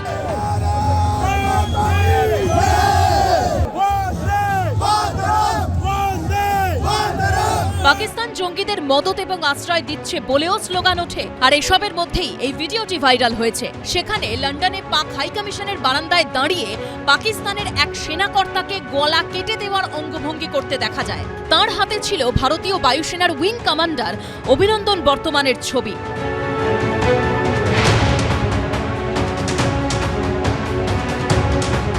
আজকে সবচেয়ে ভালো হয়েছে, সারা পৃথিবীর মানুষ দেখলো যে পাকিস্তানের সেনাবাহিনী কিরকম অঙ্গভঙ্গি করতে পারে, কিরকম বিকৃত অঙ্গভঙ্গি করতে পারে। এ তো একা একা করছে না, পাকিস্তানের সেনাবাহিনীর শীর্ষ কর্তাদের মদতে লন্ডনের মাটিতে বসে যে মুখোশ তিনি দেখালেন, এতে স্পষ্ট পরিষ্কার একটা বর্বর রাষ্ট্র হিসেবে পাকিস্তান গড়ে উঠছে। ইনি পাক হাইকমিশনের সামরিক ও বায়ুসেনা উপদেষ্টা কর্নেল তাইমুর রাহাত। ভাইরাল ভিডিওয় তাঁকেই দেখা যাচ্ছে প্রবাসী ভারতীয়দের লক্ষ্য করে হাতে অভিনন্দন বর্তমানের ছবি নিয়ে গলা কেটে দেওয়ার অঙ্গভঙ্গি করতে। এটা যদি না করতো, নিজের প্রেস্টিজটা বাঁচাতে পারত। এখন নিজের প্রেস্টিজ যদি এরকমভাবে বিক্রি করে, কোন দেশ পাকিস্তানকে সম্মান করবে? 2019-এর 27শে ফেব্রুয়ারি উচ্চ ক্ষমতা সম্পন্ন F-16 নিয়ে ভারতের আকাশে ঢুকে পড়া পাকিস্তানি বিমানকে তুলনামূলক কম শক্তিশালী MiG-21 বিমান নিয়ে নাকানি চোবানি খাইয়েছিলেন ভারতীয় বায়ুসেনার উইং কমান্ডার অভিনন্দন বর্তমান। তার প্রবল পরাক্রমে ভেঙে পড়েছিল পাকিস্তানের F-16 বিমান। প্রায় 60 ঘন্টা পর প্রবল চাপের মুখে তাকে ছাড়তে বাধ্য হয় পাকিস্তান। পাকিস্তানের সেই ক্ষত যে আজও ভরেনি, তা ফের প্রমাণিত হলো পাক সেনাকর্তার এই নির্লজ্জ আচরণে। এবিপি আনন্দ।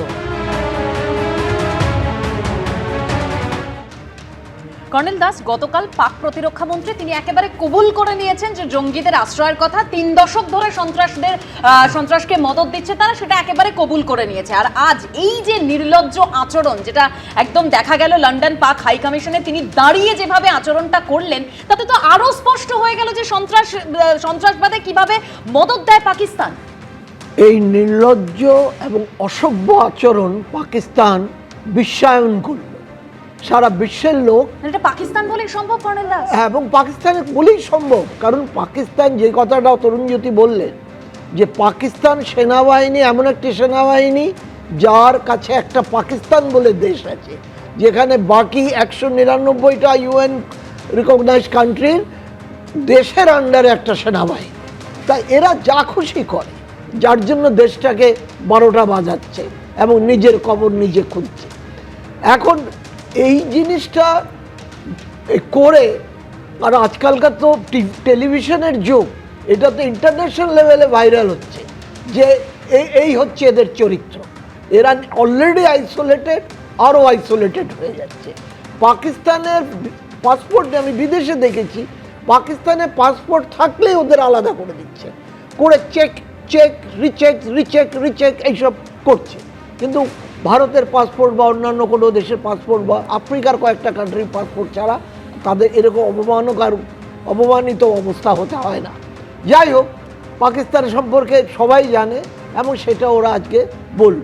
কিন্তু আমি একটা জিনিস ক্লারিফাই করতে চাই যে যখন ওমর আবদুল্লাহ পাওয়ারে আসলো, তার আগে আপনারা যদি মনে থাকে দেখবেন অমিত শাহের একটা মন্তব্য যে বিএসএফ বর্ডারে থাকবে, সিআরপিএফ ইন্টারনাল সিকিউরিটিতে থাকবে, আর্মির কাজ করবে। কারণ আমাদের আর্মির সংখ্যা যতটা বাড়ানো উচিত ততটা বাড়ানো সম্ভব নয়, কারণ তাহলে আমরা মডার্নাইজ করতে পারছি না, তাহলে আমরা ডিফেন্সকে যে ডিফেন্স বাজেটটাকে তাহলে বাড়াতে হয়। তাতে IMF এবং ওয়ার্ল্ড ব্যাংকের একটা স্ট্রাকচার আছে যে যেই দেশ ডিফেন্স বাজেটে একটা সার্টেন লেভেলের উপর খরচা করে, তার বিদেশ থেকে ইনভেস্টমেন্টের উপর একটা আছে, সেটা আপনারা চেক করে দেখবেন, একটু বলতে গেলে অনেক সময় লাগবে। তো সেই ক্ষেত্রে তখন ভারতীয় সেনার উপর আরেকটি চাপ আসলো চীনের। তো চীন এবং আমাদের কনসেপ্ট হলো 2.5 থ্রেট পারসেপশনে যদি ভারতকে লড়তে হয়, মানে একই সঙ্গে পাকিস্তান, চীন এবং আভ্যন্তরীণ নিরাপত্তায় যদি ভারতকে লড়তে হয়, তখন ভারতীয় সেনাবাহিনীকে সেই জন্য এই ইন্টারনাল সিকিউরিটির থেকে যেটা মূলগতভাবে সেনাবাহিনীর হাতে ছিল তাদের রিলিফ করা হলো। তারা তাদের সেনাবাহিনীকে বহিঃশত্রুর আক্রমণ থেকে রক্ষা করার জন্য তৈরি থাকবে। যখন দরকার হবে সেনাবাহিনীর রাষ্ট্রীয় রাইফেল যেটা একটা অংশ, সেটা তার এলাকার থেকে বেরিয়ে এসে আভ্যন্তরীণ নিরাপত্তায় রাজ্য সরকারকে সাহায্য করবে। সেটা যেমন আমাদের দেশে প্রযোজ্য, আমাদের প্রদেশে প্রযোজ্য, কাশ্মীরও সেটা প্রযোজ্য। এই যে পুলওয়ামাতে যে এই পেহেলগাঁওতে যে ঘটনাটা ছিল, যেটা আমাদের কাছে খবর আছে যে উপরে যে বৈশ্যরানের যে জঙ্গলটায়, ওখানে একটা ছোট্ট এসপিওর গ্রুপ থাকতো। এসপিওটা হচ্ছে আমাদের সিভিক ভলেন্টিয়ারের মতো, কিন্তু ওদের কাছে হাতিয়ার থাকে। তো এই এসপিওর গ্রুপটা রহস্যজনকভাবে 2-3 দিন আগে ওখান থেকে উড্র হলো এবং এই ব্যাপারে কাউকে জানানো হয়। এইটার তদন্ত হবে এবং হেড উইল রোল, কে এটা রেসপন্সিবল। কারণ সেনাবাহিনীর আভ্যন্তরীণ এলাকায় তার দায়িত্ব নেই, দায়িত্ব তখনই আসবে যখন রাজ্য সরকার বা গভর্নর রিকুইজিশন করে বলবে। না, সেটা ঠিক। আমাদের প্রশ্নটা হচ্ছে পর্যটকদের পরিবারের তরফ থেকে প্রশ্নটা তো এটা, সাধারণ মানুষ মানে কাশ্মীরে ঘুরতে যাব না, কাশ্মীর দেখবো না, এই যে একটা আকর্ষণ, সেই জায়গা থেকে দাঁড়িয়ে কাশ্মীরের ওপর যখন সবসময় একটা থ্রেট থাকে, তখন এই নিরাপত্তার দিকটা দায়িত্ব তো তাহলে আপনার কথা মতো সেক্ষেত্রে তো তাহলে কাশ্মীর পুলিশের, কাশ্মীর পুলিশ বা সিআরপিএফ বা ওদের যে এসপিও রাখার কথা ছিল তাদের থাকার কথা। আমি একটু বলি, রাজাগোপাল বাবু প্লিজ। দেখুন যে জায়গাটা আমাদের ভাবা দরকার যে হ্যাঁ, ইন্টেলিজেন্স ফেলিওর ঘটেছে। দায়টা কেন্দ্রের কি রাজ্যের, এখন সেটা নিশ্চয়ই ভবিষ্যতে দেখা হবে, কারণ এই ধরনের ফেলিওর ঘটে। আমাদের খেয়াল রাখতে হবে 2023 সাল 7ই অক্টোবর ইসরায়েলে হামাসরা ঢুকে পড়লো, হ্যাঁ, কয়েক হাজার মানুষ, মানে নিরীহ মানুষ যারা মিউজিক্যাল ফেস্টিভ্যালে ছিল, একদম, হ্যাঁ, বুঝেছেন, ইসরায়েলের যেমন ওদের মানুষকে অপহরণ করে নিয়ে যাওয়া হয়েছে, মোজার্ডের ইন্টেলিজেন্স শক্তি, এক্সটার্নাল ইন্টেলিজেন্স, সিনবিটের মতন ইন্টারনাল এজেন্সি, হ্যাঁ, আমাদের মতন মিলিটারি পৃথিবীর কোথাও নেই, তারাও ফেল করেছে। এগুলো ফেল করে। সুতরাং এখন মানে ব্যাপারটা হয়েছে, সব ওরা ভেবেছিল যে ট্যুরিজম চলছে, সবাই বুঝি এই ট্যুরিজমের মধ্যে ইসরায়েলের ডিফেন্স সিস্টেম বহু আলোচিত। তারা যখন ফেল করেছে, আমি বলছি না তারা ফেল করেছে, আমাদের ফেল করতে হবে, কিন্তু আমাদের কোথাও একটা কমপ্লাসেন্সি ছিল, আমরা ভেবেছিলাম যে মানে কাশ্মীর একটা মেন স্ট্রিমের মধ্যে ঢুকে পড়েছে, যেভাবে ভোটে সাধারণ মানুষ অংশ নিয়েছে, 60% ভোটে মানুষ অংশ নিয়েছে, কোনো জায়গায় 75%, আমি দেখে চমকে গেছি। এবং একই সঙ্গে যে ট্যুরিজমের প্রতি সারা ভারত সেখানে আসছে, যোগাযোগ সুতরাং সাধারণ মানুষ 2024 সালে 2,35,00,000 পর্যটক, এই বছর 3 কোটির উপর আরো বেশি আসার সম্ভাবনা, 40,000 বিদেশি পর্যটক। খেয়াল রাখতে হবে যে আমাদের যে G20 ট্যুরিজম সামিট ওখানে শ্রীনগরে ঘটেছিল, এবং তারপর থেকেই মানুষের কাছে ধারণা, সারা বিশ্ব জুড়ে ধারণা হয়েছে ভূস্বর্গ আবার পৃথিবীর মানুষকে ফিরিয়ে দেওয়া হয়েছে। এই একটা কমপ্লেসেন্সি নিঃসন্দেহে এসে গেছিলো, কিন্তু সেটা দেখুন, সেটা নিয়ে খুব একটা সবসময় যে একটা গালাগালি দিতে হবে। এখন আমাদের এই মুহূর্তে একটা আমরা যে স্টেজে আছি, সেই স্টেজটা হচ্ছে জাতীয় ঐক্য। আমার খুব ভালো লাগছে কংগ্রেস থেকে যিনি এসছেন, আমার অত্যন্ত স্নেহের, যে ধরনের ব্যাপারটা তারা বলছেন, যে ওই জাতীয় ঐক্যের কথা বলছেন, আমাদের সব ভুলে যেতে হবে। সেন্ট্রাল গভর্নমেন্টের একটা অ্যাডভাইসরিও বেরিয়েছে যে আমরা এমন কিছু বলবো না যাতে করে আমাদের দেশের ঐক্য কোনোভাবেই বিঘ্নিত করতে পারে। সুতরাং সেই জায়গা থেকেই আমরা আমাদের যে ফেলিওর ঘটেছে আরো অনেক ঘটবে, কিন্তু সেইগুলোকে হাইলাইট করার সময় নয়। এবারে রাজাগোপাল বাবু জাতীয় ঐক্যের কথা বলছিলেন, হ্যাঁ সমুদাও বলবেন, আমি আসবো পরে। কিন্তু যে বিষয়টা, যে জঙ্গিদের খোঁজে কিন্তু এখনো তল্লাশি চলছে, এই অবস্থায় জম্মু কাশ্মীরের বিভিন্ন অংশে 14 জন স্থানীয় যে জঙ্গির নাম তা ঘোষণা করলো এবার বিভিন্ন গোয়েন্দা সংস্থা। সূত্রের দাবি এদের সিংহভাগই পাক অধিকৃত কাশ্মীর লাগোয়া জেলাগুলিতে হিজবুল, জৈশ, লস্করের মতো জঙ্গি সংগঠনের কমান্ডার হিসেবে কাজ করে। এদিকে পেহেলগাঁওয়ের ঘটনায় এদের নিহত বাঙালি পর্যটক সমীর গুহর পরিবারের সঙ্গে কথা বলল এনআইএ। দেখুন।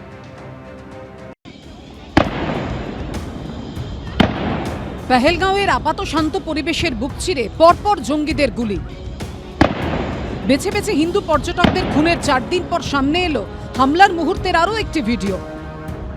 বর্বরচিত এই হামলার মাস্টার মাইন্ড জঙ্গি আদিল গুরি সহ বাকি জঙ্গিদের খুঁজে উপত্যকা জুড়ে শুরু হয়েছে সার্চ অপারেশন। পাহাড় থেকে পাইন বন চিরুনি তল্লাশি চালাচ্ছে সেনা, আধা সেনা, জম্মু কাশ্মীর পুলিশ। আর এর মধ্যেই জম্মু কাশ্মীরের বিভিন্ন জেলায় সক্রিয় 14 জন জঙ্গির নাম প্রকাশ করল গোয়েন্দা সংস্থাগুলো। এই 14 জন জঙ্গি মূলত 3টি পাক জঙ্গি সংগঠন হিজবুল মুজাহিদিন, লস্করে তৈবা এবং জৈশ-ই মোহাম্মদের সঙ্গে সক্রিয়ভাবে জড়িত। তাদের মধ্যে অনেকে আবার কমান্ডার পদে রয়েছে। জঙ্গি কার্যকলাপের পাশাপাশি পাকিস্তান থেকে এদেশে ঢুকে পড়া জঙ্গিদের লজিস্টিক সাপোর্ট থেকে গ্রাউন্ড সাপোর্ট দেওয়ার অভিযোগ রয়েছে এদের বিরুদ্ধে। 14 জন অ্যাক্টিভ লোকাল টেররিস্টদের তালিকা প্রকাশ করলো কাশ্মীর পুলিশ, এবং তাদেরকেই এখন তল্লাশি করা হচ্ছে বিভিন্ন জায়গায়। তাদের বাড়িতে রেড করা হচ্ছে, কয়েকজনের বাড়ি ডেমোলিশও করা হয়েছে পুলিশের তরফ থেকে। এবং এই 14 জনের মধ্যে লস্করে তৈবার জঙ্গি রয়েছে, হিজবুল মুজাহিদিনের জঙ্গি রয়েছে, এবং রয়েছে জৈশের জঙ্গিরা। এদেরকেই যেভাবে হোক পুলিশ এখন সার্চ করছে অ্যারেস্ট করার জন্যে, এবং প্রয়োজন হলে এদেরকে এলিমিনেটও করবে জম্মু কাশ্মীর পুলিশ, সেনা এবং central forces. Jammu Kashmir police প্রশাসনের তালিকায় আদিল রহমান, আসিফ আহমেদ শেখ, আমির আহমেদ দার, জুবের আহমেদ ওয়ানি সহ একাধিক জঙ্গির নাম রয়েছে। সূত্রের দাবি এরা বেশিরভাগই পাক অধিকৃত কাশ্মীর লাগোয়া অবন্তিপোরা, সোপোর, পুলওয়ামা, সোপিয়ান, অনন্তনাগের জঙ্গি সংগঠনে কমান্ডার হিসেবে কাজ করছে। পেহেলগাঁওয়ে জঙ্গি হামলা নিহতদের মধ্যে 3 জন বাংলার বাসিন্দা। সূত্রের খবর, এই ঘটনায় ইতিমধ্যে ইউএপিএ ধারায় মামলা রুজু হয়েছে। তদন্তে নেমেছে জাতীয় তদন্তকারী সংস্থা বা এনআইএ। শনিবার এনআইএর একটি দল আসে জঙ্গি হামলায় নিহত বেহালার কেন্দ্রীয় সরকারি কর্মী সমীর গুহর বাড়িতে। নিহত স্ত্রী ও মেয়ের সঙ্গে কথা বলেন গোয়েন্দারা। জঙ্গি হানার পরিপ্রেক্ষিতে যে তদন্ত চলছে, সেই তদন্তে ইতিমধ্যে কলকাতায় এনআইএর টিম তারা চলে এসছেন বেহালাতে, যেখানে সমীর গুহ যে 26 জনের মৃত্যু হয়েছে তার মধ্যে অন্যতম। তার পরিবারের সদস্যরা যারা উপস্থিত ছিলেন তাদের বয়ান রেকর্ড করার জন্য এনআইএ 3 সদস্যের প্রতিনিধি দল, তার মধ্যে একজন ডিএসপি র্যাঙ্কের অফিসার রয়েছেন। যে জঙ্গিরা সেখানে উপস্থিত ছিল তাদের স্কেচ ইতিমধ্যে পাওয়া গিয়েছে, এবং সেই সংক্রান্ত বিষয় আরো বিস্তারিত জানার জন্য ইতিমধ্যে এনআইএর টিম এসে পৌঁছেছে। সূত্রের খবর, জঙ্গিরা কতজন ছিল, কি ধরনের পোশাক পরেছিল, তারা পর্যটকদের কি বলেছিল, এলোপাথারি গুলি চালিয়ে খুনের পর কোন দিকে পালিয়ে যায়, এরকমই একাধিক প্রশ্নের উত্তর খুঁজছেন গোয়েন্দারা। আমি চাই এই শাস্তি, আমার ভালো লাগছে না। আমার কি এনআইএ সূত্রে আরো খবর, নিজেদের ভয়াবহ অভিজ্ঞতার কথা এদিন জানিয়েছেন নিহতের পরিবারের সদস্যরা। প্রায় 4 ঘন্টা ধরে তাদের বয়ান রেকর্ড করা হয়। সূত্রের খবর, তার ভিত্তিতে প্রয়োজনে নতুন করে জঙ্গিদের স্কেচ করানো হতে পারে। জঙ্গি হামলায় নিহত কলকাতার বৈষ্ণবঘাটা লেনের বাসিন্দা বিতান অধিকারীর পরিবারের সদস্যদের সঙ্গেও কথা বলবে এনআইএর গোয়েন্দারা। আবির দত্ত, বিজেন্দ্র সিংহ রিপোর্ট, এবিপি আনন্দ। এনআইএর আধিকারিক দল যখন গেছেন পরিবারের কাছে তখন তারা কান্নায় ভেঙে পড়েছেন এবং একটাই কথা বলছেন, শাস্তি চাই। আমি সৌম্যদার কাছে আসবো। সৌম্যদা, আসিফ মুনির তিনি বারবার করে, সেই নিশ্চয়ই আপনার মনে আছে, আগেও যে ভিডিওটা ভাইরাল হয়েছিল তার বক্তব্য, কাশ্মীর আমার গলা শিরা, সুতরাং এটাকে আমরা বিচ্ছিন্ন করতে দেব না। আজকে আবার টু নেশনসের কথা বলছেন। এদিকে পাক সেনা আধিকারিক এইরকম হুমকি দিচ্ছেন প্রকাশ্যে। এইটা তো ভেতর থেকে যেই মদতটা দেওয়া হচ্ছে, কেন একেবারে গোড়াতেই কেটে ফেলছে না? আমি বারবার বলছি যে একই স্বর যেন না হয়, ইউনাইটেডলি একটা কথাই বলতে হবে, আমাদের দেশের ভেতরে কুকুর মারাও মানে আইন বিরুদ্ধ, কিন্তু আমাদের আর্মিরা মনে করে বর্ডার ক্রস করলে আমরা কুকুরও মারি। তো দু একটা কুকুর যদি ওরকম থাকে তাহলে আমরা মারতেও রাজি আছি। এক, দুই, আমাদের দেশে ভারতবর্ষ ও কোন দেশ, ভিক্ষায় পাওয়া একটা দেশ, আপনি তার সাথে আমাদের তুলনা করছেন? ভারতবর্ষের 2500 কিলোমিটারের মধ্যে একটা দেশ দেখাতে পারবেন না যেখানে ডেমোক্রেসি আছে? ওই দেশটা একটা ভিক্ষায় পাওয়া দেশ, পার্লামেন্টে দাঁড়িয়ে আর্মি চিফ বক্তৃতা করছে। আমাদের দেশে হিম্মত আছে? হিম্মত আছে আমাদের দেশের পার্লামেন্টে দাঁড়িয়ে? আমরা গণতন্ত্রের পীঠস্থান ভারতবর্ষ, আমরা নিদর্শন রেখেছি। তো এইসব গল্প দিয়ে কিচ্ছু হবে না। ওই 17 দিন যুদ্ধ করা, ধারে পাওয়া অস্ত্র নিয়ে ভারতবর্ষকে চোখ রাঙালে ভারতবর্ষ কী করতে পারে সেটা ভারতবর্ষ জানে, ভারতবর্ষের মানুষ জানে, পৃথিবী জানে। আমরা প্রমাণ দিইনি। 48, 65, আমরা 71, 91, আমরা সবাই এক হয়ে নাস্তানাবুদ করেছি। ফলে চোখ কম দেখালে ভালো। একেবারে তরুণজ্যোতি, মানে এই সর্বক্ষেত্রে আমরা দেখেছি তোমরা যেভাবে কংগ্রেসকে আক্রমণ করো, কিন্তু এক্ষেত্রে মানে তারা প্রশ্ন তুলছে, ঠিক কথাই, বিভিন্নভাবে বিরোধীরা প্রশ্ন তুলছে, কিন্তু এক্ষেত্রে আমরা দেখলাম রাহুল গান্ধী তিনি একদম স্পষ্ট করে জানিয়ে দিয়েছেন যে ভারত এক্ষেত্রে মানে কেন্দ্র যা ডিসিশন নেবে তার পাশে থাকবে। রাজনৈতিক ডিফারেন্স থাকবে, দেশের ক্ষেত্রে অবশ্যই আলাদা কোনো কথা জায়গা নেই। তৃণমূলের কথা ছেড়ে দিচ্ছি আমি, দেখো না, সিম্পল অন্য কথা বলি। অক্টোবর 2024 ডাল লেকের সামনে, ওখানে যারা টুরিস্ট ছিল, আমার বন্ধু বান্ধবরা ছিল, ইলেকশন হয়ে গেছে, রেজাল্ট বেরিয়ে গেছে, আব্দুল্লাহ সরকারে চলে এসেছে, মানে জোট সরকারে চলে এসেছে, গাড়ি যাচ্ছে, কাফিরও সমঝ যাও বাপ লটা এই বাপটাকে। আব্দুল্লাহ সাহেব টুইট করলেন, ওখানকার মুখ্যমন্ত্রী, তিনি বললেন hour guest have been killed. কেন ফেলো ব্রাদার্স নয়? আমাদের দেশের নাগরিকরা কাশ্মীরে ইন্ডিয়ান্স নয়, তারা গেস্ট। এই ধরনের মন্তব্যগুলো এই মন্তব্যগুলো এটাই হচ্ছে সমস্যা, এটাই আব্দুল্লাহকে, এটাই হচ্ছে সমস্যা। ডাউটে তার মানে কি কাশ্মীরিদের ডাউট করছে যে কাশ্মীরিরা আব্দুল্লাহ কাশ্মীরিরা আছে, আরে প্রধানমন্ত্রীকে সেটা প্রধানমন্ত্রী বলছে যে আব্দুল্লাহ কংগ্রেসকে ডাউট করা হচ্ছে, পাকিস্তানের ভাষায় কথা বলছে। তথ্য একটু মনে করিয়ে দিচ্ছি, 2022 সালে বিজেপির জম্মু কাশ্মীরের আইটি সেলের প্রধান যিনি ছিলেন তার নাম হচ্ছে তালিব হোসেন শাহ। লস্করি তৈবার হচ্ছে, সে হচ্ছে কমান্ডার। সে 2.5 বছর ধরে ছিল ওই পোস্টে, আর 2.5 বছর ধরে সেই পোস্টে ছিল। নাম্বার 2, 24 সালে বিজেপি যে ওখানে ভোটে গিয়েছিল, যোগসঙ্গী কে ছিল বাদিয়া, যোগসঙ্গী ছিল জামাত, যোগসঙ্গী ছিল ইত্তেফাক, এই দুটো দল বিচ্ছিন্নতাবাদী দলকে সঙ্গে নিয়ে জোট করেছিল। এরা হচ্ছে কম্প্রোমাইজ করে, বারবার কম্প্রোমাইজ করে সিকিউরিটির প্রশ্নে, বারবার সেই সিকিউরিটির প্রশ্নে কর্নেল পৃথ্বীরঞ্জন দাসের কাছে আমাকে আসতে হবে। মানে একেবারে এই মুহূর্তে সবাই তো একটাই চাইছে, প্রত্যাঘাত। সেই প্রত্যাঘাতটা কত দ্রুত এবং কোন পথে? আমি বলবো। হ্যাঁ, কর্নেল দাস, দেখুন, ন্যাশনাল কম্প্রিহেন্সিভ পাওয়ার, যেটা মানে জাতীয় সামগ্রিক শক্তি, এইখানে মূল প্রিন্সিপালটা হচ্ছে মিনিমাম পাওয়ার দিয়ে ম্যাক্সিমাম ডিভিডেন্ড তুলে আনা। আমরা যদি অন্যান্য ভাবে এই সমস্যাটাকে সমাধান করতে পারি, পাকিস্তানকে জব্দ করতে পারি, যুদ্ধ যদি এড়ানো যায় তাহলে সবচেয়ে ভালো। আজকের পৃথিবীতে আমি একটা কথা বলছি, টোটাল ট্রেড হচ্ছে $85 ট্রিলিয়ন, তার আর 27 জায়গায় আজকাল ফ্ল্যাশ পয়েন্ট, মানে যেখানে যুদ্ধ চলছে বা যুদ্ধ লাগার সম্ভাবনা, আর প্রত্যেকটা জায়গাতে সুপার পাওয়াররা ডাইরেক্টলি অর ইনডাইরেক্টলি ইনভলভ। তাতে হচ্ছে কি ওয়ার্ল্ড ট্রেডে প্রায় 41% কন্ট্রাস্ট হচ্ছে, মানে মানে আছে ক্ষমতা কিন্তু চেপে গেছে। তো সেই ক্ষেত্রে একটা যদি যুদ্ধ হয় সেটা হবে ফায়ার ব্রিগেড টাইপ যুদ্ধ, মানে খুব কুইক অ্যাকশন করে কিছু জায়গা দখল করে বসে থাকা। হ্যাঁ, এবং সেই জায়গাগুলি দখল কোথায় কোথায় করা যেতে পারে সেটা সামরিক বাহিনীরা ভালো মতো জানে। তো সেইটা হচ্ছে লাস্ট রিসর্ট, এবং তার রিটালিয়েশনে পাকিস্তানের কোনো ক্ষমতা নেই ভারতের বিরুদ্ধে যুদ্ধ ঘোষণা করে ভারতকে ওখান থেকে উৎখাত করতে পারে। আমি যে প্রথমে বলেছিলাম যে আমরা হেভি অ্যামাউন্ট কম্পেনসেশন চাই, তাতে ওয়ার্ল্ড আমাদের সাপোর্ট করবে, এবং সেকেন্ড যে বলেছি যারা তাদের হ্যান্ডওভার করো। আমরা মামলা করে যদি ওই কুখ্যাত বোম্বাই হত্যাকারী সেই টেররিস্টের নামটা আমি বলতে চাই না, তাকে যদি আনতে পারি এতদিনে মামলা করে, আমরা যদি পাকিস্তানকে বাধ্য করি হাফিজ সঈদকে আমাদের হ্যান্ডওভার করো, সাইফুল্লাহকে হ্যান্ডওভার করো, তবেই তোমাদের রিয়েল এস্টেট ফেরত পাবে। সেইটা ভারতীয় সেনা করতে পারে। কিচ্ছু না, আমরা পুরো পাকিস্তান দখল করতে চাই না। হ্যাঁ, আমরা আমাদের দাবি মতো জায়গা করলাম, এবং আজকে যে মহড়াটা চলছে মরুভূমিতে, জলে, স্থলে, অন্তরিক্ষে, সেইটা পাকিস্তানকেও তো তার পাল্টা মহড়া করতে হবে, তার সেনাবাহিনীর মনোবল রাখতে। তার রিসোর্সটা সেখানে নষ্ট হবে। তেল আর টাকা দুটো পাকিস্তানের নেই, আর পাকিস্তানকে কেউ দেবে না। তো সেইটাতে আমরা বাধ্য করছি তাকে, যদি শত্রুকে মারতে হয় তার ঘাঁটির থেকে বের করে আনো, তারপরে তাকে আঘাত করো। তার ঘাঁটিতে ঢুকে মারতে গেলে আমরাও মরতে পারি। তো সেইটা হচ্ছে আমাদের বেসিক।